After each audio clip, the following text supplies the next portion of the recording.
New developments in the conflict between India and Pakistan. A Pakistani source says India launched another drone attack overnight. India has accused Pakistan of attacking it with drones. Major damage this morning near their disputed border in Kashmir. Listen to how Pakistan's ambassador to the U.S. described the recent violence between the two nations. Started by India, escalated by India. It's the third night. Pakistan has exercised its right to self-defense, but basically this is not the kind of simplified version of the security situation in the region that I think the world wants to see. We're going to go live now to New Delhi, India, and bring in CNN's Matthew Chance. Matthew, can you give us the details of what's happening this morning? Yeah, absolutely, Audie. Well, you joined me in a very hot market in the middle of New Delhi, the Indian capital, where I've been speaking to people about what they think of this increasingly dangerous standoff between India and neighbouring Pakistan.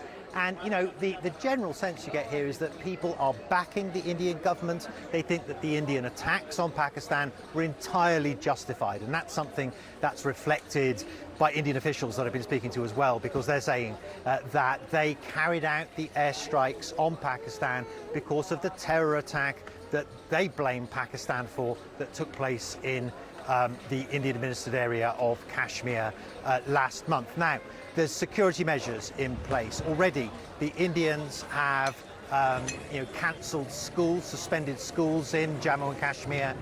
They've suspended schools elsewhere in Punjab province as well, which is closer to Pakistan.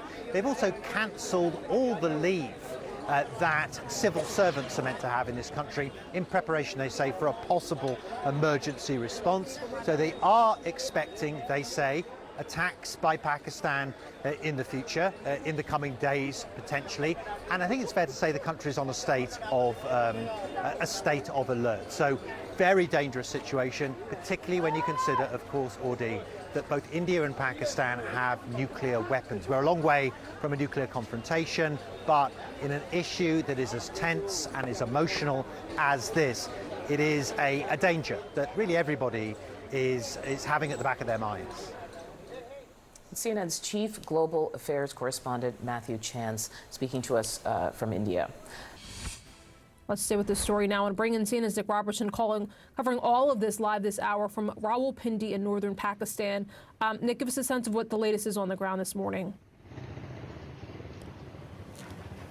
Yeah, when you're looking at Kashmir, across that line of control, there has been intense shelling. People are fleeing the border area right now. That's what we're understanding. Overnight, Pakistani officials told us that India sent more drones into Pakistan. They sent 29, according to Pakistani officials. India sent 29 drones into Pakistan yesterday. One of them came down here, and I'm going to ask Javid just to give us a show and tell here.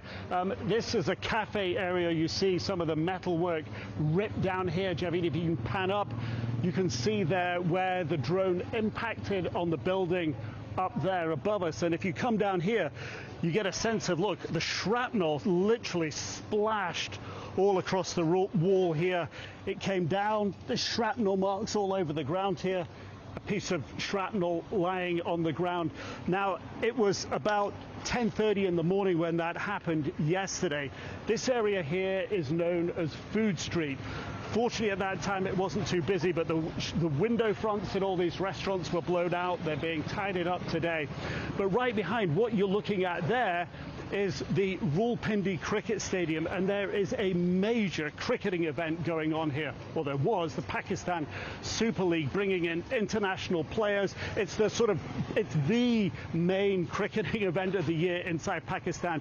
That, because the Foreign Minister said, actually it was the stadium that was the target of the drone. The organisers of this cricketing event have put it on pause. They're moving it to the UAE. That's going to cost several millions of dollars to do. India, in the meantime, is also now pausing matches in the India Premier League, major sporting event there as well. And it's ironic, if you will, that cricket, the sort of unifying thing for the youth of these two nations, is getting affected by these attacks. But this is what people are living in fear of. Here yesterday, one man in his mid-20s was killed. 2 people were injured. Yeah, Nick Robertson, reporting live for us there in northern Pakistan as we continue to see the ripple effects of this conflict, and as many world leaders around the world watch to see if this continues even further into a wider conflict. Nick Robertson, thank you. There's been new cross-border fire between India and Pakistan. It's raising fears the two nuclear-armed rivals are on the brink of a wider conflict. New video shows damage in the aftermath of attacks overnight in India. The Indian Army says it repelled multiple attacks on Pakistani drones and other munitions along the line of control, which is the de facto border in disputed Kashmir. Pakistan says it destroyed several Indian Army checkpoints along the border in response to what it calls unprovoked firing from the Indian side. Now, in his first public comments on the crisis, India's Prime Minister called for continued alertness. I want to bring in journalist Vedika Sood, who's covering all of this live from Delhi. Good to see you again, Vedika. With tensions heating up, where do things stand right now? Well, every morning there is some development through the night that we bring to you, and that's what we're going to do today as well. India and Pakistan are trading blame over overnight attacks that have taken place. In fact, the Indian military has come out with a statement, and they have accused Pakistan of sending in munition and missiles from across the border in their northwestern region, and they have said that they targeted military establishments in these areas, a charge that Pakistan has denied repeatedly. I want to also now bring up a statement on X from the Indian Defence Ministry, and I'm going to quote from that statement. The Indian Defence Ministry said, and I quote them here, military stations at Jammu, Pathankot and Udhampur were targeted by Pakistani origin drones and missiles along the international border in Jammu and Kashmir today.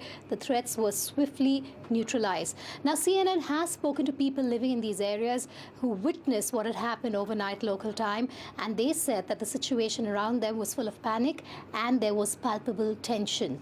I also want to draw your attention to visuals that we're now going to bring up of the damage, the intense damage done to property of residents and to schools along the line of control on the Indian side.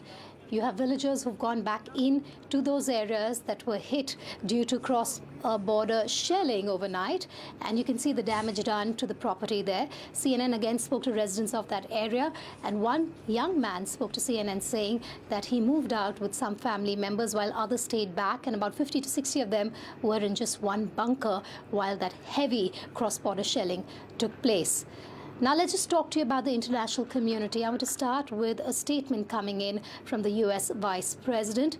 He did say that he is worried about the situation in the South Asian region, but he also said this. We want this thing to de-escalate as quickly as possible.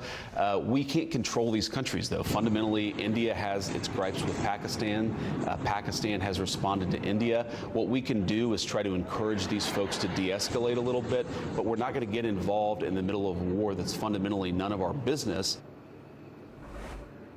In other developments from within India, civil servants have been asked not to go on leave over the next few days, and also there's a high alert that has been issued in most of the airports across the country. Back to you, Kim.